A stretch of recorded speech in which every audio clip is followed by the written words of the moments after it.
ó dà yìí táàgì mi lórí ọ̀rọ̀ lù ẹgbọ́n nǹkan tó sọ. Ní Yorùbá yìí ṣàbòsí mọ́ ẹfún ní kálukú lẹ̀ tẹ bá yá ní ìṣẹ́ máa pẹ́ attack Islam attack nǹkan kí lẹ́yìn attack báyìí.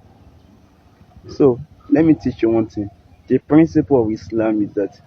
ìwọ tó bá lọ sí hajj wà á fárí àádán wà á dẹ̀ ṣí nǹkan gbogbo ohun tó bá lára ẹ̀ wà á wó kíni wà á gbé àṣàrà mi. That's what you call it before Allah. Níwájú Ọlọ́run ọba ìkankan náà ní gbogbo àtà. láàrin èmi àti ta lálábòsí èmi àti ìjọ mọ̀ wípé àpèrè ọba àpèrè àwọn ẹlẹ́bọ ni àpèrè àwọn kèfèrí ni ṣó wá yẹ kí èèyàn tó wá gbẹ̀sìn Islam kó máa jàdú àpèrè àwọn ẹlẹ́bọ ẹ̀yin ò ní sọ yẹn o. nísìnyí bóyá ẹ̀gbọ́n Rashidi wọ́n jẹ olúwo yẹn by mistakenly bóyá nǹkan tí wọ́n expect kọ́ lọ́ba wọ́n wá bẹ̀rẹ̀ sí ní sọ àwọn nǹkan tó jẹ́ pé àwọn ọba òun ṣe bíi kí ọba máa ṣorílẹ̀ àwọn náà dẹ̀ ti ń ṣorílẹ̀ sí àwọn nǹkan táwọn gbọ́dọ̀ máa mọ ọba mọ́ àbí alukuran ló sọ nípa ọba ni àbí alukuran ló sọ kó máa jọba ni ilẹ̀ ó ti wà nílẹ̀ Yorùbá náà gbogbo èèyàn tó bá dẹ̀ máa jọba ó gbọ́dọ̀ máa fọ́lò ìlànà ọba wọn ò dẹ̀ fọ́lò ẹ̀mọ́ mú dẹ̀ sọ àwọn nǹkan tó yẹ pé ó máa tún fi yá fún wọn láti fi ṣó pé àwọn ò ń ṣe ọba normal táwa mọ